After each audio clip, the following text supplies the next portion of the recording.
Sí, yo veo que sí, a veces uno llega como cansado del trabajo. Para estudiar la palabra de nuestro gran Dios. Esta noche vamos a comenzar este estudio con la primera carta del apóstol Pedro. En sus Biblias ustedes pueden ubicarse en esa carta. Ya hemos visto ¿cuántas cartas? ¿Sí recuerdan? Están llevando la nota, a ver, exacto. Filemón, y con esta serían 4, ¿no? Aunque Pedro tiene 2 cartas, ¿no? Entonces vamos a empezar por la número 1. La primera carta. Después de Santiago en la Biblia. Así es. Primera carta de Pedro. Pedro el apóstol, ¿no? El que estuvo con Jesús, el que caminó sobre las aguas. De él es que vamos a hablar. Y ya en este tiempo en el que él escribe esta carta, ya él es adulto mayor. Además, él dice lo que estamos viendo acá, que cada carta ha sido identificada como una de las epístolas generales con el nombre, en este caso, del autor, que es el mismo Pedro. Pedro fue el que la escribió. Y recordemos que él fue uno de los 12 discípulos del Señor. ¿En qué lugar estaba Pedro cuando escribe esta carta? Estaba en Roma. ¿A quién escribe esta carta? A los creyentes que estaban esparcidos por todas las regiones de Asia Menor, que actualmente es Turquía, ¿no? ¿Se ubican más o menos en el mapa? Dice que Pedro observó que las crecientes dificultades y persecuciones generaron dudas en algunos cristianos que se preguntaban si Dios los había abandonado, ya que ellos estaban sufriendo persecución, estaban siendo azotados, asolados, perseguidos. Y él les escribe esta carta precisamente para animarlos y darles como la voz de esperanza, ¿no? Ese sentido en medio del sufrimiento, como cuando uno está pasando una dificultad y alguien le envía en este caso un WhatsApp. Ánimo, adelante, no estás solo, Dios está contigo, tranquila o tranquilo, esta situación la vas a superar. Más o menos esto es lo que se suscitaba a través de esta carta. Nuevamente recordarles que fue escrita en Roma. Miremos qué dice el capítulo 1, versículo 1, para que empecemos a entrar en contexto. Dice que esta carta se escribió durante los años 62 al 69 después de Cristo. Amén. Y se les escribió a los expatriados de algunas regiones que vamos a mirar ahí en el versículo 1 del capítulo 1 de Primera de Pedro, para que empecemos. Me ayuden ahí a leer, por Amén. favor. Dice la palabra: yo, Pedro, apóstol de Jesucristo, escribo esta carta a los elegidos por Dios que viven como extranjeros en las provincias de Ponto, Galacia, Capadocia, Asia y Bitinia. Amén. Me encanta saber que la palabra de Dios y que Pedro nos deja saber que no son unos extraños ellos, sino son unos escogidos, elegidos por Dios. Amén. Y por ser ellos elegidos y escogidos, nos conlleva también a nosotros, nos concierne también a nosotros este mensaje. Amén. Porque considero que tanto ellos como nosotros hemos sido escogidos y hemos sido elegidos, ¿cierto? Cada uno de nosotros nos sentimos así, escogidos y elegidos de parte de Dios, claro que sí. Y nos vamos a ir dando cuenta a través de la enseñanza cómo es el amor de Dios tan grande, que a pesar de que ellos estaban lejos, porque si miren los lugares donde estaban, Galacia, Capadocia, Asia y Bitinia, ¿cierto? Habían sido expatriados, hagamos de cuenta como los venezolanos ahorita, ¿sí o no? Que les tocó salir corriendo porque algo así parecido. Averiguando un poquito en cuanto al trasfondo histórico, esto se suscita bajo la persecución de este emperador Nerón, quien fue el que empezó a correr a los cristianos y comenzó en Roma. Y luego otros vieron, otros oyeron que él estaba haciendo eso y se unieron a la persecución. Entonces, imagínense a los cristianos de ese momento, ¿cierto? Donde corrían a refugiarse en una ciudad, los otros se alborotaban y decían: ¡ay, ya llegaron aquí, saquémoslos,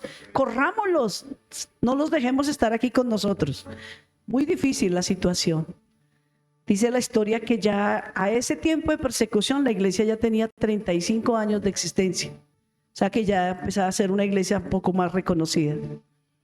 Esta epístola nace un poco antes del martirio de Pedro, que es el mismo que la escribe. En cuanto al método panorámico de esta historia, miramos que la idea principal de este libro es el ejemplo y el sacrificio de Jesús. Digamos que el personaje principal es nuestro Señor Jesucristo, el ejemplo que Él nos dio. Y vamos a darnos cuenta por qué. Porque la razón principal por la cual se escribe este libro, esta carta, precisamente es para animar y exhortar a una iglesia que está siendo perseguida. Y ustedes pueden pensar, pero ¿cómo así? Todavía que estamos perseguidos y nos escriben para... A veces la gente piensa que la exhortación es un regaño, ¿sí ven? Pero ustedes se pueden dar cuenta que a la luz de la palabra de Dios, la exhortación es una palabra de aliento, de ánimo, de vamos, tú puedes, Dios está contigo, tú eres fuerte, eres un hombre y eres una mujer valiente.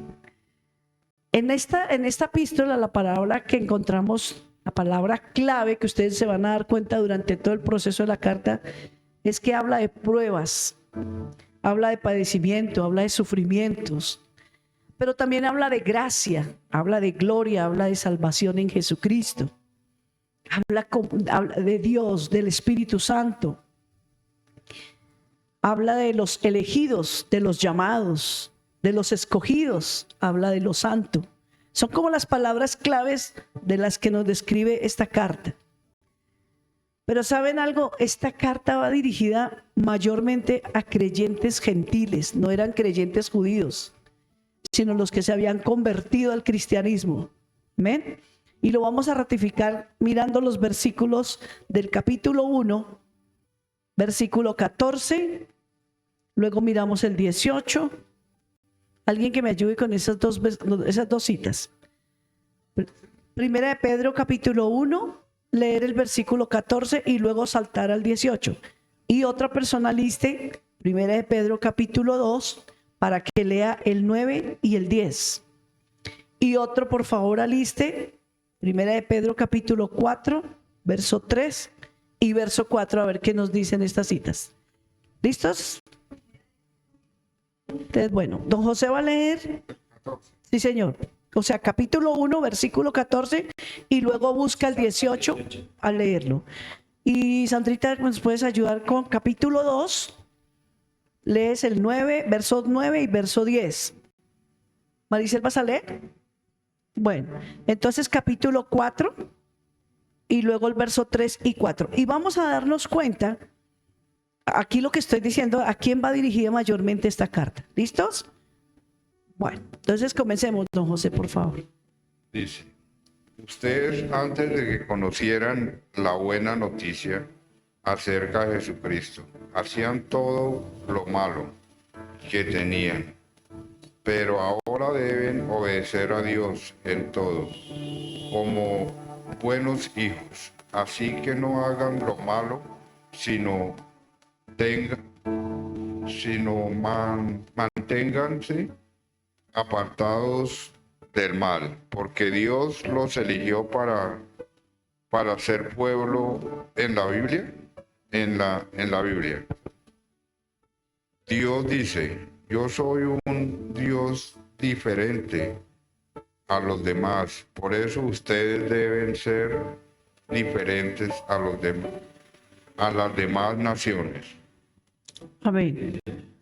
El 19. Ah, no, 18, perdón. 18.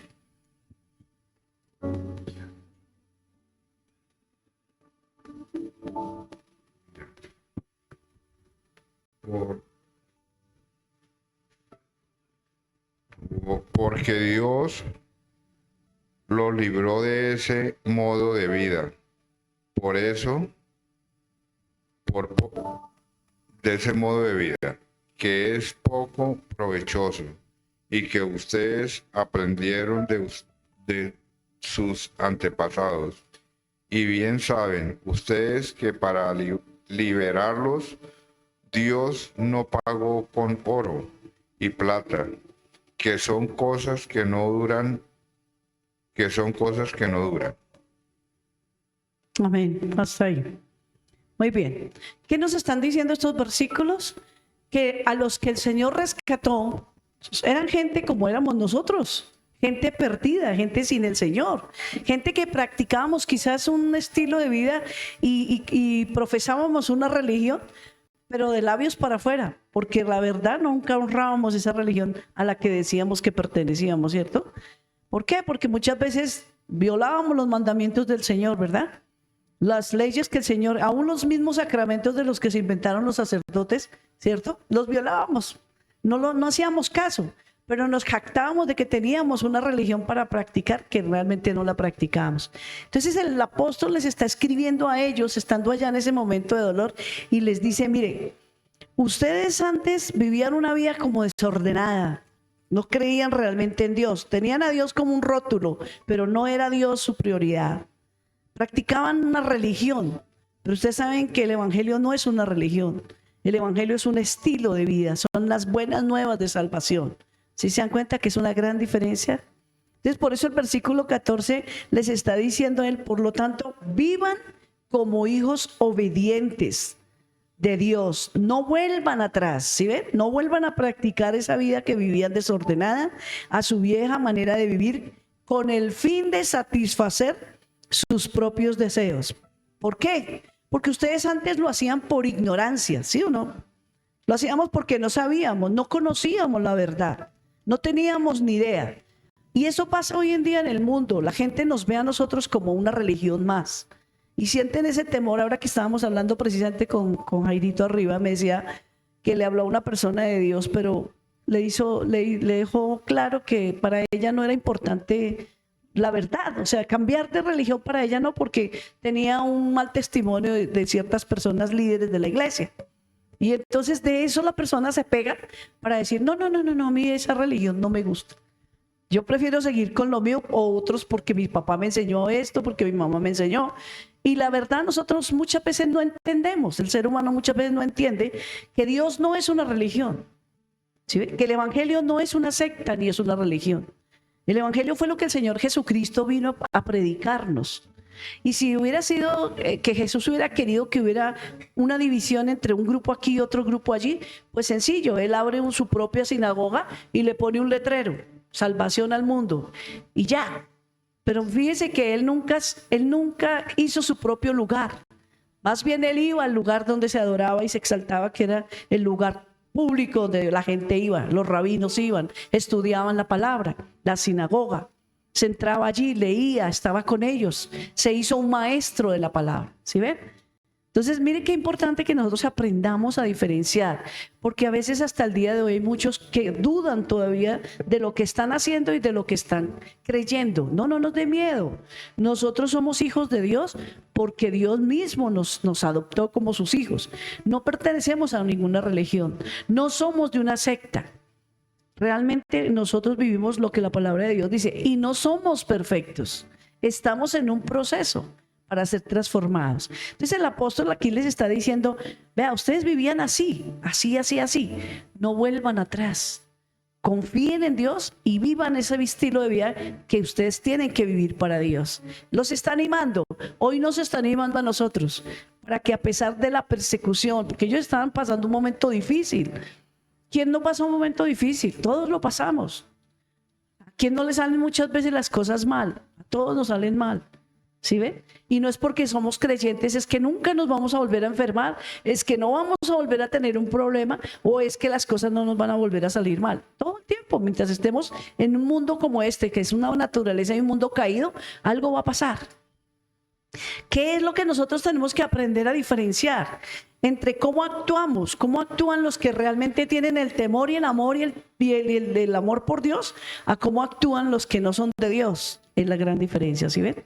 Por eso nosotros somos diferentes, no porque nos lo propongamos, sino porque Él ha puesto un sello en nosotros y nos ha hecho diferentes. Vamos a mirar la otra cita, que es capítulo 2, versos 9 y 10. Dice: pero ustedes son miembros de la familia de Dios. Amén. Son sacerdotes al servicio del Rey y son su pueblo. Dios mismo los sacó de la oscuridad del pecado y Así los es. hizo entrar en su luz maravillosa. Por eso anuncien las maravillas que Dios ha hecho. Antes ustedes no eran nada, pero ahora son el pueblo de Dios. Qué lindo. Antes Dios les tenía compasión, pero ahora los ama mucho. Qué lindo. ¿Qué nos está hablando nuevamente la palabra? Casi que el apóstol Pedro nos está recordando quiénes éramos, de dónde veníamos, cuál era nuestra condición, pero ahora quiénes somos en el Señor. ¿Para qué? Para que no olvidemos tan fácil que, porque muchas veces existe esto de la autoconmiseración, ¿no? Pobrecita yo, nadie me quiere, todos me odian, nadie me saluda, todos me miran mal. Entonces tal vez a veces en el momento del dolor, como le pasaba a este pueblo, tal vez, no estoy juzgando que era así, uno en la persecución, en la dificultad, tal vez ellos llegaron a sentirse así, solos, olvidados, ¿cierto? Nadie me llama, nadie me dice nada, nadie se preocupa por mí. Y el apóstol les está diciendo, mire, ustedes vivían así antes. Recuerden que el Señor los salvó. Manténganse ahí firmes. Amen a Dios, que Dios está con ustedes, Él no los ha olvidado. Él los va a sacar adelante. Es importante que tengamos en cuenta que no importa por las situaciones duras que podamos estar pasando, recordemos siempre que Dios está con nosotros. El hecho que nuestros ojos físicos no lo puedan ver no significa que Él se olvidó de nosotros. Dios siempre está con nosotros. Amén. Miremos en el capítulo 4, versículo 3 al 4. Dice, en el pasado han tenido más que suficiente de las cosas perversas que les gusta hacer a los que no tienen a Dios. Inmoralidad y pasiones sexuales, parrandas, borracheras, fiestas desenfrenadas y abominable adoración a ídolos. No es de extrañarse que sus amigos de la vieja vida se sorprendan de que ustedes ya no participan en las cosas destructivas y descontroladas que ellos hacen. Por eso los calumnian. Ok. Una vez más el apóstol les está recordando prácticamente de dónde Dios los ha sacado. ¿Sí ven?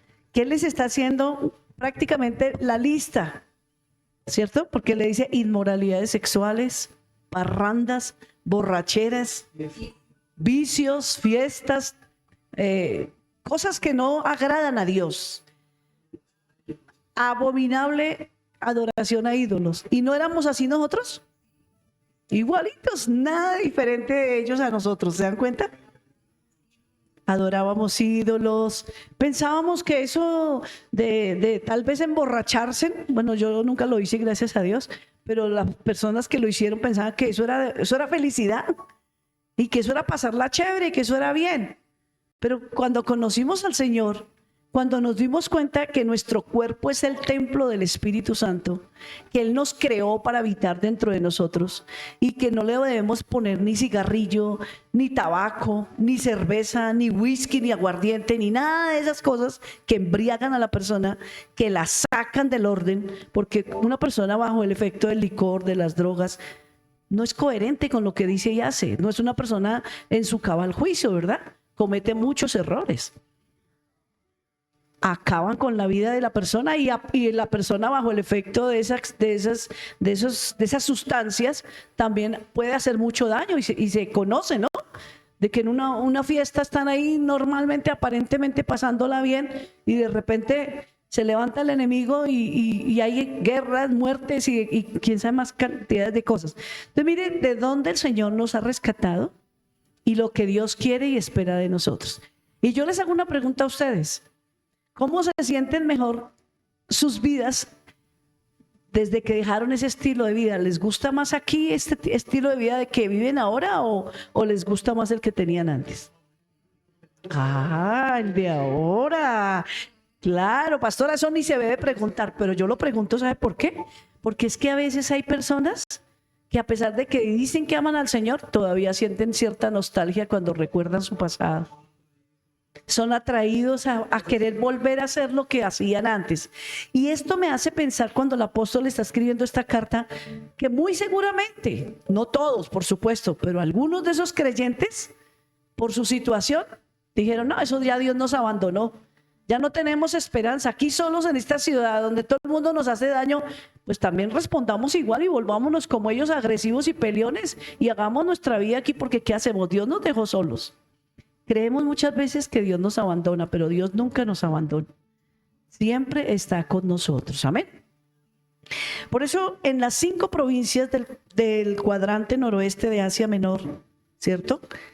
La moderna Turquía, como les dije, ellos eran los llamados expatriados o extranjeros de la época, ¿cierto? Con un juego de palabras sobre la diáspora judía, es decir, los exiliados en el mundo. ¿Cuál es el énfasis de esta carta?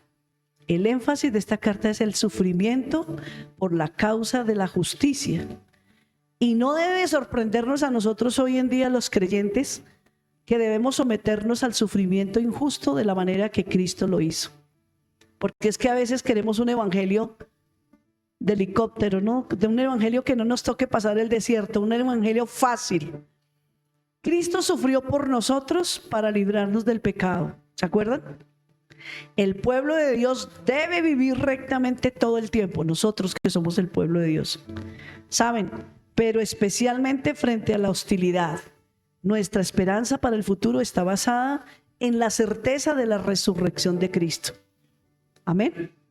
Vamos a mirar algunas características particulares de esta carta. Cuando Pedro escribe esta carta, emplea varias imágenes que eran muy especiales para él, ya que Jesús fue el que las había usado cuando le reveló ciertas verdades a Pedro. Por ejemplo, el nombre de Pedro, que significa piedra, se lo dio Jesús, ¿recuerdan? La concepción de Pedro de la iglesia, que era una casa espiritual compuesta de piedras vivas, edificadas sobre Cristo como fundamento. Eso vino de Cristo. Jesús animó a Pedro a cuidar de la iglesia, así como lo hace hoy con nosotros los pastores, que cuidemos de las ovejas. Hermanos, es nuestra responsabilidad como líderes espirituales de una congregación velar por ustedes, por el bienestar de sus vidas espirituales. ¿Sí ven? ¿Por qué? Porque es nuestra responsabilidad. Saben, ninguno de nosotros, por lo menos hablo por nosotros como pastores, jamás nos ofrecimos como voluntarios a decir, queremos ser pastores, nos inscribimos aquí como pastores.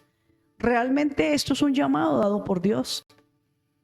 Y tengo que ser honesta esta noche y confesarles que en el muy fondo de nuestro corazón, mi esposo y yo no queríamos ser pastores. Trabajamos hombro a hombro con los pastores que tuvimos antes y veíamos cómo les tocaba de duro y fuerte. Y así de que, viendo ese ejemplo, como que nosotros decíamos, no, nosotros no queremos ser pastores. Lo acompañamos, le servimos, fuimos su bastón de apoyo. Pero lejos de imaginarnos nosotros dos que ahí Dios nos estaba preparando para el pastorado. ¿Sí ve? Gracias al Señor por su gracia, fidelidad y misericordia, nos dio el regalo de poder enseñar en uno de los institutos bíblicos donde nos preparamos teológicamente. Lejos de imaginarnos que esa preparación, nosotros lo hacíamos con la intención de poder servir en la obra porque sí queríamos servirle a Dios. Pero miren lo que le puede pasar a uno, ¿cierto? Uno dice, no, yo quiero servirle a Dios, pero yo quiero servirle en esto. Uno cree, eso es lo que nosotros pensábamos, que uno podía escoger en qué quería servirle a Dios, ¿no? Pero resulta que con Dios no funcionan las cosas así, porque es Dios el que llama. El pastorado es un llamado. Amén. Así de que es el Señor el que escoge, es el que coloca. No es uno mismo el que se inscribió, el que levantó la mano, el que se ofreció. Es el Señor el que de una vez va poniendo el sello. Y lo más lindo es que se lo va revelando a sus siervos, en este caso a nuestros pastores, los que fueron nuestros pastores del momento. Ellos pudieron ver en nosotros el llamado y en alguna ocasión nos dijeron, nuestros líderes en el instituto nos veían llegar, ustedes son pastores. Yo les sentía una angustia cuando decían, vengan pastores. Yo decía, no, nosotros no somos pastores. Ustedes son pastores. Yo les sentía temor a eso. Tuvo Dios que revelarme en un sueño y hablarme en un sueño, donde Él mismo en el sueño decía, yo lo hago pastor. Y ahí entre eso ya no pudimos hacer absolutamente nada más. Hasta el día de hoy, por su gracia, su favor y su misericordia, aquí estamos, iglesia, para servirles. para poder hacer algo por mis hermanos y para que la obra de Dios pueda extenderse. Pero algo bonito que quiero que recordemos es que fue el Señor el que le dio estos nombres a Pedro. Fue el Señor el que le quitó el nombre de Pedro y le puso piedra, o más bien, le quitó el nombre de Cefas, porque él se llamaba era Cefas, y le dio el nombre, o Simón, y le dio el nombre de Pedro, que significa piedra. Qué lindo, sabiendo que realmente la piedra principal es Cristo Jesús. Pero vamos a mirar, hablando de esto que el Señor hizo con Pedro, dice que no es extraño ver a Pedro usar piedras vivas, ¿cierto? En el capítulo 2, versos 5 al 9, hablando acerca de pastores y ovejas, miremos esa cita en la primera carta, capítulo 2, 5 al 9, y miramos también del mismo capítulo 2, el versículo 25, y otro, por favor, capítulo 5, verso 2 y verso 4, para describir la iglesia. Amén. Me dicen cuando estén listos, por favor. 2, 4 y 5. Capítulo 2, versículo 5 al 9, la vas a leer tú. Bien. Otro que lea capítulo 2, verso 25. ¿Quién lo va a leer? Maricel. Otro que lea capítulo 5, verso 2 y luego el verso 4. ¿Quién lo va a leer? ¿Edison? Listo. Sí, tranquilo. El pastor va a leer Primera de Pedro 2, 5 al 9. Maricel creo que va a leer Primera 2, 25. Y Edison va a leer el 5, versículo 2 y 4. ¿Listo? Amén. Pensemos. Bueno, 5 al 9, ¿verdad? Sí, señor. Dice, ahora ustedes se acercan a Cristo, quien es la piedra viva principal del templo de Dios. La gente lo rechazó, pero Dios lo eligió para darle gran honra. Y ustedes son las piedras vivas con las cuales Dios edifica su templo espiritual. Qué lindo. Además son sacerdotes santos por la mediación de Jesucristo. Ustedes ofrecen sacrificios espirituales que agradan a Dios. Como dicen las Escrituras, pongo en Jerusalén una piedra principal elegida para gran honra, y todo el que confíe en él jamás será avergonzado. Amén. Así pues, los que confían en él reconocen la honra que Dios le ha dado. Pero para aquellos que lo rechazan, la piedra que los constructores rechazaron ahora se ha convertido en la piedra principal. Además, Él es la piedra que hace tropezar a muchos, la roca que los hace caer. Tropiezan porque no obedecen la palabra de Dios y por eso se enfrentan con el destino que les fue preparado. Pero ustedes no son así, porque son un pueblo elegido, son sacerdotes del Rey, una nación santa, posesión exclusiva de Dios. Por eso pueden mostrar a otros la bondad de Dios, pues Él los ha llamado a salir de la oscuridad y entrar en su luz maravillosa. Ay, qué linda Amén. palabra para nosotros. ¿Cómo se sienten ustedes? Yo me siento muy contenta que Dios piense eso de mí. ¿Por qué? Porque iglesia, mire lo que estábamos leyendo al comienzo. Éramos lo peorcito, por decirlo así, ¿no?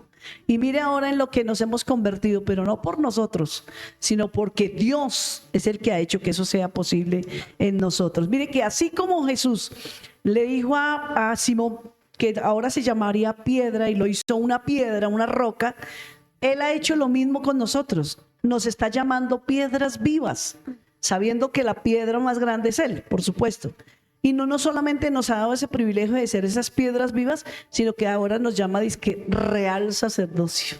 Qué lindo, qué belleza. No sé ustedes si se sienten contentos, pero deberíamos estar felices del lugar tan lindo de privilegio que Dios nos está dando. Miremos el 2:25. Antes eran como ovejas que andaban descarriadas, Vea. pero ahora han vuelto a su pastor, al guardián de sus almas. Ah, qué lindo. Antes, y así era, ¿cierto? Andábamos como ovejas a la deriva, Como dicen, ¿para dónde va Vicente? Para dónde va la gente, ¿cierto?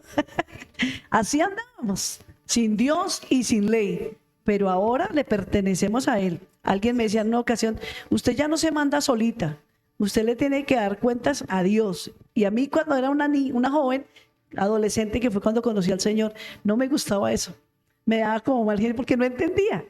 Porque yo decía, no, pero es que yo quería como ser del mundo, ¿sí me entiende? Y me decían, no, usted ya es cristiana, usted ya no debe hacer eso. Y yo decía, ay, pero ¿por qué? Entonces como que me rebelaba.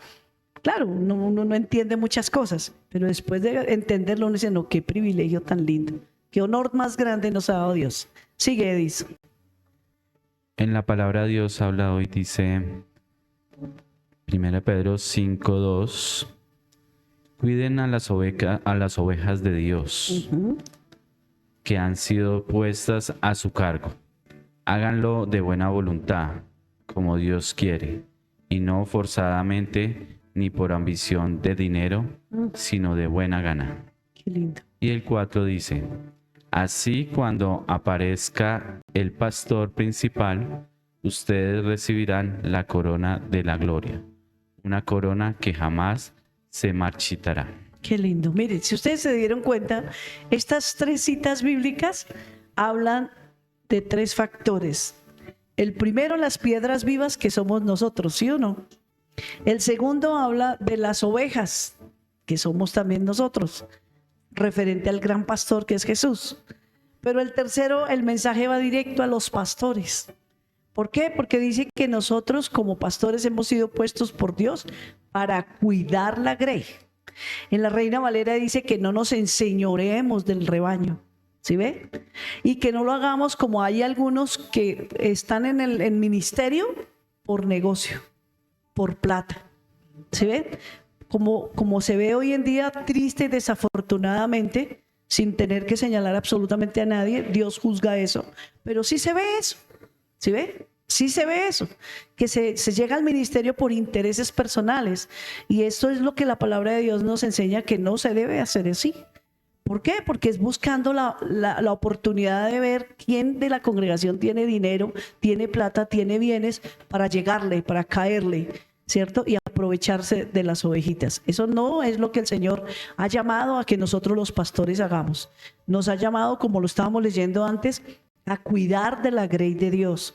Por eso también quería hacer algo aquí, énfasis, cuando les preguntemos, cuando los llamemos, cuando nos preocupemos por ustedes, no se enojen. Es que esa es nuestra tarea.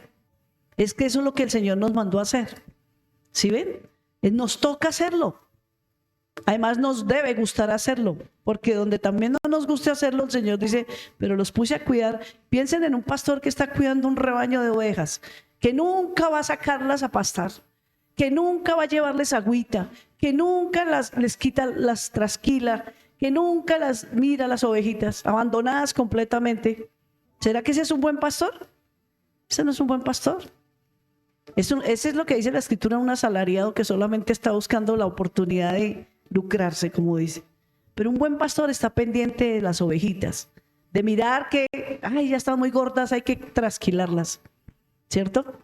Porque esa lana les pesa, además se enferman, ¿sí ven? Hay que, hablando en lo natural, hay que estar pendientes que si se enferman, ¿cómo la vamos a curar? ¿Cómo vamos a llevar rápido al veterinario para que allá la salven la vida, verdad? Esa es la labor de un pastor. Y en lo espiritual es nuestra función orar por ustedes, bendecir sus vidas, preguntarles cómo están, cómo les ha ido, qué ha pasado. Preguntarles, no los hemos visto últimamente en la congregación, ¿qué pasa? ¿Sí ven? Pero no es porque queramos meternos en la vida de las personas y no tengamos absolutamente nada más que hacer. No, harto que sí tenemos que hacer, pero es que nos corresponde estar pendientes. Conozco muchas ovejitas que he tenido que escuchar donde me han dicho, no, es que allá ni saben que yo existo, ni siquiera conocen mi nombre y se sienten solitas, tristes, ¿sí ven? Y a veces nosotros nos quejamos aquí muchas cosas, ¿no? Entonces, eso nos debe hacer pensar. Bueno, vamos a mirar en cuanto a los temas que esta carta nos habla. La número 1, la nueva identidad del creyente. Vamos a mirar esa parte que es importante. La meta del apóstol Pedro era motivar a los cristianos a soportar la persecución. ¿Y por qué? Porque debido a la gran misericordia de Dios, los creyentes han recibido una nueva vida. ¿Se dieron cuenta? Por eso él hacía énfasis. Antes ustedes eran, pero hoy ya son de Dios, ¿no? Una esperanza viva es lo que les estaba transmitiendo él. Volvamos nuevamente a mirar el capítulo 1, versículo 3 y luego el versículo 13. ¿Quién lo va a leer? Luego el versículo 21. Capítulo 1. Verso 3, verso 13 y 21. Sí, y luego otra persona que me ayude con capítulo 3, verso 15. Y otro que me ayude con capítulo 1, verso 4. Primera 1, 3, 13 y 21. ¿sí? Sí, señora. Entonces dice, que toda la alabanza sea para Dios, el Padre de nuestro Señor Jesucristo.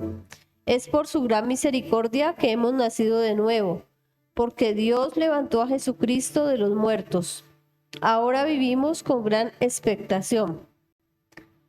El 13 dice, así que piensen con claridad y ejerciten el control propio. Pongan su esperanza en la salvación inmerecida que recibirán cuando Jesucristo sea revelado al mundo. Amén. El 21 dice, por medio de Cristo han llegado a confiar en Dios y han puesto su fe y su esperanza en Dios, porque Él levantó a Cristo de los muertos y le dio una gloria inmensa. Amén. ¿Qué estamos viendo aquí? Que es la obra de nuestro Señor Jesucristo en cada uno de nosotros, lo que ha hecho posible que seamos transformados. No cambiamos y no somos otras personas porque nosotros no lo hayamos propuesto.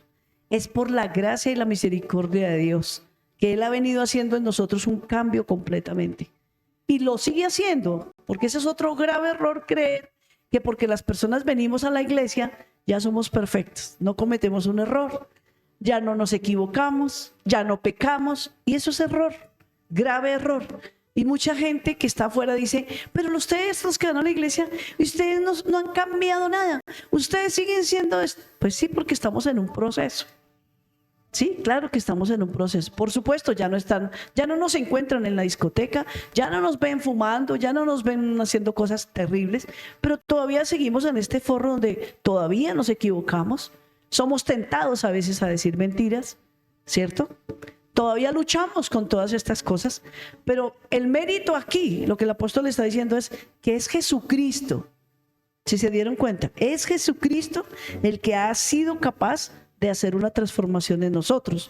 Por eso dice que toda la alabanza sea para Dios, el Padre de nuestro Señor Jesucristo. Es por su gran misericordia, noten. No es porque yo hice mucha fuerza, tengo cara bonita, tengo tal estudio, tal título. Eso no sirve en Dios para nada. Dice que es por su gran misericordia que hemos nacido de nuevo. Porque Dios levantó a Jesucristo de los muertos. Ahora vivimos con gran expectación. Así es, por la misericordia de Dios. Yo a veces pienso, ¿qué hubiera pasado del ser humano si Cristo no hubiera resucitado? No tendríamos ninguna esperanza. No estaríamos aquí. Así es, pero gracias a esa resurrección, por eso es que tú y yo pudimos también resucitar de una vieja manera de vivir a un nuevo estilo de vida. Y por eso les hacía la pregunta, ¿cómo nos sentimos mejor ahora? Uy, qué diferencia, Padre de la Gloria. Todos tranquilos, ya no. Mire, alguien dijo en una ocasión, bueno, los cristianos no toman, pero comen. Bueno, qué chévere. Podemos disfrutar lo que comemos, también reímos, también paseamos, también jugamos, porque alguien me decía, pero ustedes sí pasean, pero ustedes sí ríen, pero ustedes les prohíben. No, a nosotros no nos prohíben nadie nada. ¿Sí ven? Pero claro que reímos, claro que también contamos cuentos, claro que también jugamos, claro, todo. ¿Sí ve? La única diferencia es que todo lo hacemos para que Dios sea glorificado en un ambiente de santidad, en un ambiente sano, bonito, que no traiga acusación a mi corazón y que glorifique a Dios, que es lo más importante. Porque somos conscientes que en cada cosa que hacemos, cada reunión que estamos, Él está ahí con nosotros. Y no es como antes, ¿no? Que, perdónenme, pero éramos como animalitos. Lo que hacía la gente lo íbamos haciendo detrás. No diferenciábamos si era bueno o malo, pero lo hacíamos. Porque como fulano lo hace, yo también lo hago. Hoy en día nosotros no nos dejamos arrastrar tan fácil. Hoy en día sabemos qué es bueno, qué es malo, qué nos conviene y qué no nos conviene. Y es a eso, ¿sí?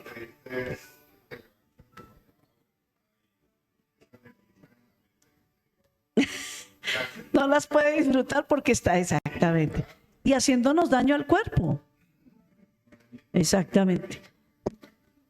Amén. Dañando ese hígado que es el único órgano que muele todos los alimentos y poniéndole alcohol, destruyendo en nuestro propio cuerpo. Bien, miremos la otra cita bíblica. Sí, señor.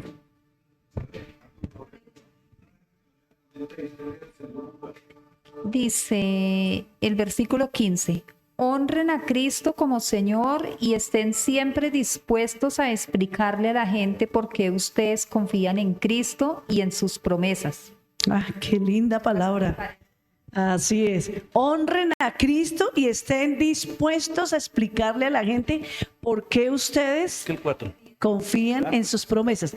Y en lo que leímos antes, en una lectura que hicimos antes, dice que la gente les va a preguntar, ¿ustedes por qué ya no hacen como eran antes? Oiga, pero si usted era tan alegre y yo me acuerdo que íbamos a fiestas y hacíamos y deshacíamos y ahora no la veo o no lo veo. Pues mire, explíquele a la gente lo que está diciendo el versículo. Díganle a la gente lo que ha pasado, compartan su testimonio. Vamos a mirar el 1:4. ¿Y de qué nos dará? ¿Y de qué nos dará todo lo que nos ha prometido? No, perdón. Sí. Sí, Sí, señor. ¿Y de qué nos dará todo lo que nos ha prometido? ¿Y qué tiene guardado en el cielo? Lo que nos ha prometido no puede destruirse ni marchitarse. ¿Hasta el 5? El 4, únicamente hasta el 4. Muy bien, muchas gracias. Mire lo que está diciendo ese versículo de la Escritura.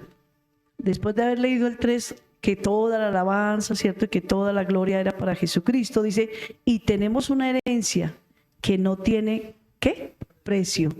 Una herencia que está reservada en el cielo para ustedes, pura y sin mancha, que no puede cambiar ni deteriorarse. Tenemos una herencia, mis hermanos. ¿Se dan cuenta? La mejor herencia. Y hablando de herencias acá en la tierra, cuando uno tiene una herencia, uno es feliz, ¿no? Porque dice uno, bueno, vamos a vender la casa de mi mamá y nos toca repartirnos entre todos. Y le llega a uno una plática que uno no contaba con ella, ¿cierto? Y empieza uno a planear, va a hacer un negocio, va a meter esta plática. Yo quiero que esta plática no se me vuelva plata de bolsillo, porque es una herencia. Es algo que tú no hiciste nada para ganártela. Te la ganaste por ser hija de fulano y sutano, ¿cierto? Ahora nosotros tenemos una herencia que nos la ha regalado Cristo porque nos adoptó, o Dios, como sus hijos. No éramos hijos de Dios, quiero que esto quede claro. No todos los seres humanos que ustedes ven por la calle son hijos de Dios. Son hijos de Dios solo los que han recibido a Cristo en su corazón y le han dicho, Señor, ven a mi corazón y sé el Señor de mi vida. Ellos son los que son hijos de Dios. El resto son criaturas creadas a la imagen de Dios. ¿De acuerdo? Entonces mire el privilegio que tenemos nosotros. Nos adopta como sus hijos. Nos hace sus hijos. No éramos sus hijos, éramos su creación. Ahora sí somos sus hijos. Por eso cuando tú abres tu corazón y haces la oración de fe que llamamos nosotros, donde tú le dices al Señor, Señor, te pido perdón, me arrepiento de todos mis pecados, te acepto como mi Señor y mi Salvador, estás entrando a ser el Hijo de Dios. ¿Sí ve? Antes era solo Sandra, solo José, solo Maricel, solo Edison, Aura, Hernando. Ahí, pero ahora somos los hijos de Dios. Y por ser esos hijos nos dio una herencia. Pero no es una herencia que se deteriora, que se puede perder, que alguien se la puede robar, que alguien me la puede quitar. No. Así es de que, iglesia, yo sí quiero motivarlos y animarlos que cuando tengamos situaciones aquí en la tierra donde muchas veces somos atropellados, porque a este pueblo le estaba pasando eso. Tal vez se sintieron robados, desolados, traicionados, abandonados. Pero ¿qué les está diciendo el apóstol a través de la carta? Tenemos una herencia en el cielo que esa no nos la pueden quitar. Anímense, No se asusten, no se preocupen. En otras palabras, no se apeguen aquí a lo material. Porque, ¿saben? No he visto el primer muerto con trasteo. Sí. Y no se va a llevar absolutamente nada, ni siquiera la ropa que ese día le ponen. Porque usted sabe que todo eso se daña y aquí quedó. Pero nosotros tenemos una herencia, como dice la escritura, que es incorruptible, que no se daña, que nos la dio Jesús y está asegurada en Él. Y preocupémonos por esa herencia, mis hermanos. De verdad, a veces nos toca a nosotros como hijos de Dios quitar la mirada tanto de esta tierra y ponerla más en Dios. ¿De acuerdo? Bien. Ahora dice que ellos son ahora el pueblo de Dios, según el capítulo 2, versículo 10. ¿Lo leemos? Verso 10. Bueno, yo lo leo acá, dice: antes no tenían identidad como pueblo, ahora son pueblo de Dios. Antes no recibieron misericordia, ahora han recibido la misericordia de Dios. ¿Se dan cuenta? Por eso es importante que nos animemos a estar tranquilos en medio del sufrimiento. No nos angustiemos. Por supuesto, mire, a veces escucha una persona: no, pastora, pero usted no sabe por las que yo he pasado, ni usted se imagina con lo que me ha tocado a mí. No, no se preocupen si yo no lo sé. Pero cuando yo veo el sufrimiento, tanto mío como el de otra persona, pienso en el sufrimiento de Jesús y digo: nadie ha sufrido como Él le tocó sufrir. Y Él fue el ejemplo para que nosotros nos fortaleciéramos en medio del dolor y el sufrimiento. Porque si nosotros vemos a Jesús en medio de su dolor y su sufrimiento, nunca lo vemos renegando, nunca lo escuchamos que estaba maldiciendo a los que lo estaban golpeando, que estaba deseándoles el mal a los que estaban inventándose cuentos de Él. Nunca lo vemos así, ¿verdad? No se defendía. Ustedes ven Isaías y dice que como oveja fue llevado al matadero. Ustedes ven que una ovejita la agarran para llevarla al matadero y ella no empieza a defenderse. Antes ella se va sin darse cuenta y sin saber, se va para el matadero. En cambio, mire usted un toro, mire usted una vaca, a ver si ellos ya saben que los van a llevar para el matadero y se resisten, ¿sí o no? Ellos sí se defienden, pero una ovejita no. Una ovejita ya está ingenua, toda tierna, ¿no? La van a llevar al matadero y antes se va más rapidito. No necesitan ni llevarla. Eso me enseña a mí esa nobleza, esa forma tan linda de lo que es ese animal tan. Por eso el Señor nos compara a nosotros como ovejas también, ¿no? Porque el animalito más torpe es la oveja. Y así nos pasa a nosotros. Nos creemos muy inteligentes y somos muy torpes. Pero Dios ha tenido misericordia de todos nosotros, ¿verdad? Por eso Él ahora nos ha hecho su pueblo. Somos sus hijos. Por eso tenemos una nueva identidad en Cristo Jesús. Hoy somos sus hijos. ¿Te sientes como un hijo de Dios? ¿Crees que eres una verdadera hija de Dios, un verdadero hijo de Dios? ¡Amén! Podemos decirlo, ¿verdad? Claro que sí. Y orgullosos de eso, mis hermanos, que tenemos el mejor padre. Tal vez tu padre físico te abandonó, tal vez tu papá terrenal no te ama, no te reconoció. Quién sabe cuántas cosas le ha pasado al ser humano, ¿verdad? Pero cuando encontramos a Cristo Jesús, cuando encontramos a Dios y nos adopta como sus hijos, entonces encontramos la plenitud de la vida. Señor, bendigo a mi papá, lo perdono, en su ignorancia no hizo las cosas bien. Y hay que perdonarlo, ¿sabe? Hay que perdonarlo, porque uno tampoco sabe qué pasó en la vida de niño, ¿no? Entonces, ante esas cosas decir: Señor, tú eres mi padre y tú vas a llenar todo vacío que quedó tal vez de mi papá terrenal, tú lo vas a llenar. Tú me vas a consolar, tú me vas a dar lo que Él no me pudo dar por su ignorancia, porque no supo hacer las cosas, pero tú eres mi padre. Y lo comienzas a amar como tu padre porque Él te empieza a amar como su hijo. ¿De acuerdo? Punto número 2, vamos a mirar entonces el sufrimiento en el cristianismo. Dice que aunque los creyentes deben experimentar diversas pruebas, según el versículo 6, también dice que deben permanecer firmes en la fe. Miremos entonces en el capítulo 5, versículo 8. ¿Qué nos dice al respecto?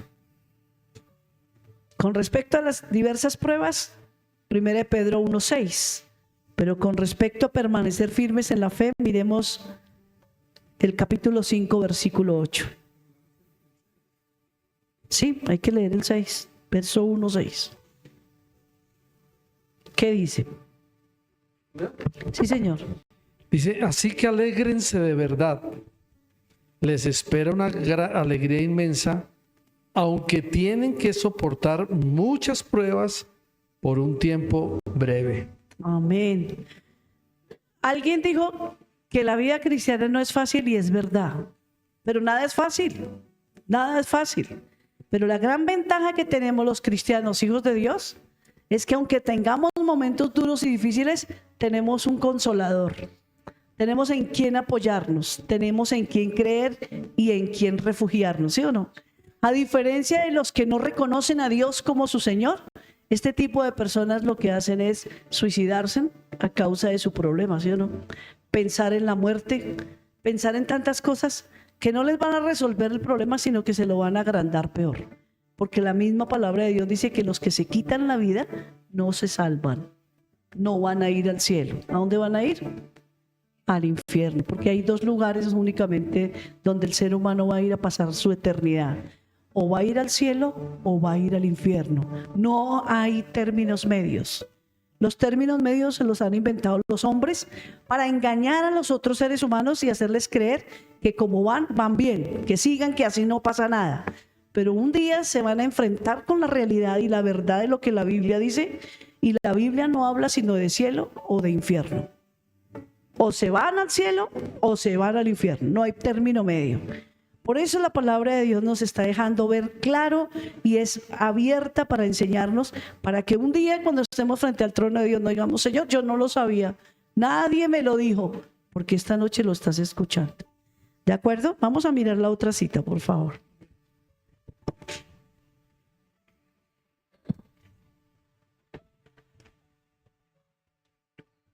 Capítulo 5, versículo 8 dice, estén siempre atentos y listos para lo que vengan, pues su enemigo el diablo anda buscando a quien destruir, hasta parece un león hambriento. ¡Wow! Estén atentos, estén siempre atentos. Miren lo que dice ahí. Esa versión a mí me encanta porque es tan acertada como tan profunda, ¿cierto? Oiga, Maricel, esté atenta. Sandrita, esté siempre atenta. Mire que no dice, por allá de vez en cuando estén siempre. ¿Sí ve? Pilas, en otras palabras. En este tiempo diría, pilas, no se duerman. Póngase trucha. Alerta.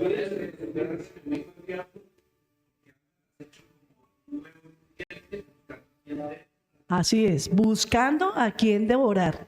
Él no descansa, mis hermanos. Él no descansa. El mal no descansa. Si ustedes se dan cuenta, todos los días somos tentados. Todos los días nos vemos enfrentados a cosas, ¿cierto? Todos los días. No es un día que sí, un día, hoy es lunes, los lunes entonces no salgo porque el diablo está por fuera y me va a... No.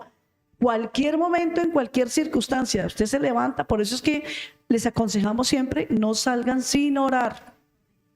No se vayan a sus trabajos, no salgan a sus actividades sin haber estado en la presencia de Dios. Porque ustedes ignoran qué día van a tener. Ustedes no se imaginan con quién se van a tener que enfrentar. Ustedes han oído y conocen, deben conocer cuentos de personas que están en la cárcel porque los confundieron con alguien. Y están pagando condenas largas. Que usted fue. No, yo no fui, yo no he hecho nada. Y mientras no les comprueben lo contrario, duran hasta años en la cárcel para después decir qué pena nos equivocamos. Por favor, por eso mis hermanos, no es que les vaya a meter aquí miedo, pero sí tenemos que ser muy cuidadosos. Salir orando, Señor, guárdame de todo engaño, guárdame de toda mentira, toda calumnia, todo lo que ustedes no saben, todo plan del enemigo contra mi vida, guárdame, Señor. Pero cuando lleguemos a la casa o al lugar, Señor, gracias porque me llevaste y me trajiste en paz y en seguridad. Yo cuando oro le digo, Señor, de la misma manera que ayer me llevaste, me trajiste, me protegiste, vuélvelo a hacer hoy, Señor. De la misma manera que ayer me guardaste, vuélvelo a hacer hoy. Y con esa firmeza y seguridad me voy tranquila porque sé que me va a ir bien y me va bien. Así es. Y cuando llego, Señor, gracias porque me protegiste, me guardaste. Gracias porque me libraste. No sabes si cruzando una calle a lo mejor ibas a ser atropellado. ¿Quién sabe qué iba a pasar? ¿Cuántas personas inocentes van caminando por la calle, un tiroteo, una cantidad, un problema, y resultaron involucrados en cosas? Mis hermanos, la protección de Dios está en nosotros y no debemos ignorar. Y no creamos, no, como yo soy cristiano, todo está bien. No. La palabra de Dios está hablando de que nosotros pasamos por diversas pruebas y dificultades, pero si estamos agarrados de la mano de Dios, y si Dios permite que pase algo, es con un propósito. Siempre piensen que es con un propósito. Las cosas no pasan porque sí. La palabra de Dios dice que a los que amamos a Dios, todo nos ayuda a bien. Amén. El sufrimiento actúa como un fuego purificador que prueba la autenticidad de la fe. Increíble, ¿no? También les proporciona a los cristianos la oportunidad de dar testimonio de su esperanza. Miremos 1 Pedro 3:15, ¿qué dice? 3:15.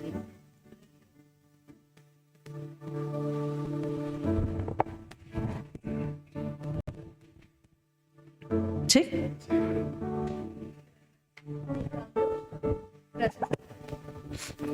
En cambio, adoren a Cristo como el Señor de su vida. Si alguien les pregunta acerca de la esperanza cristiana que tienen, No, acerca de la esperanza que tienen como creyentes. en cambio, adoren a Cristo como el Señor de su vida. Si alguien les pregunta acerca de la esperanza, acá dice de la esperanza cristiana que tienen, estén siempre preparados para dar una explicación. Sí, gracias, que es otra versión. Estemos siempre preparados. Cuando a ti te pregunten que eres cristiano, que eres cristiana, ¿qué vamos a decir? Que sí somos cristianos. No nos debe dar pena, no nos debe dar vergüenza. Uy, no, es que de pronto yo digo al jefe que soy cristiano y me echa. O de pronto es que como es la doctora fulana de tal, de pronto no, qué pena, qué vergüenza. No, cristiano no, uy, a mí no me gusta eso. No, démosles una explicación, digámosle, sí Señor, yo soy creyente.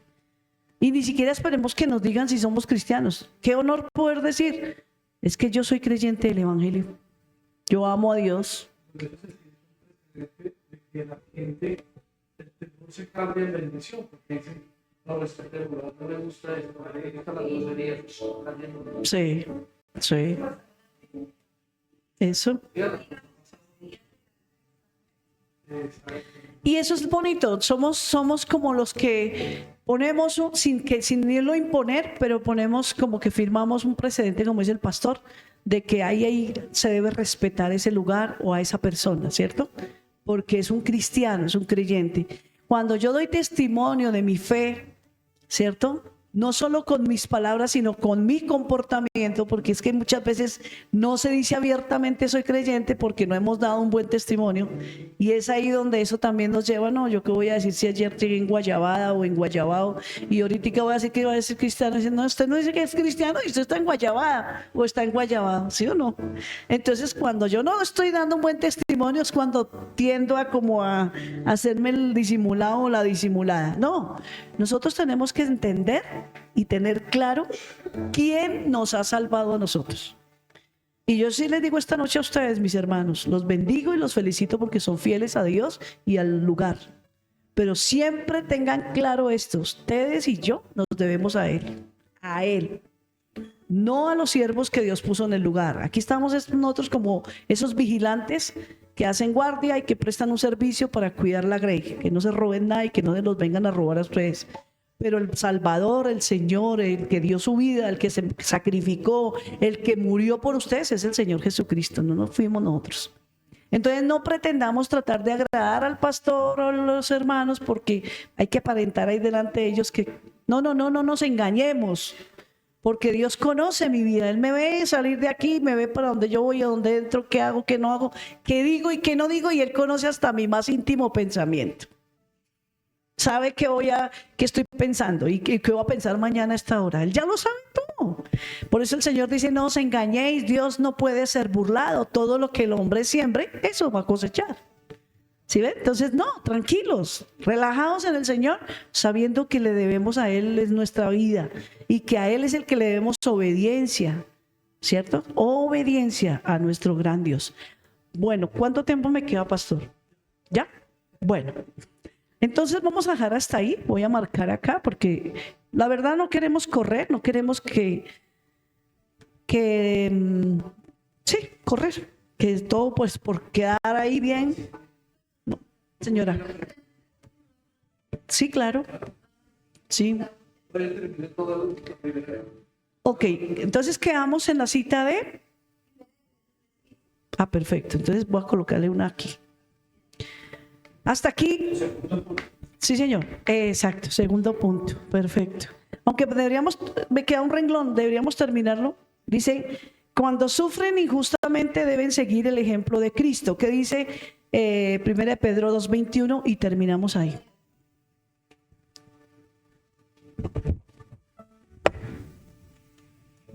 Y terminamos Dice, ahí.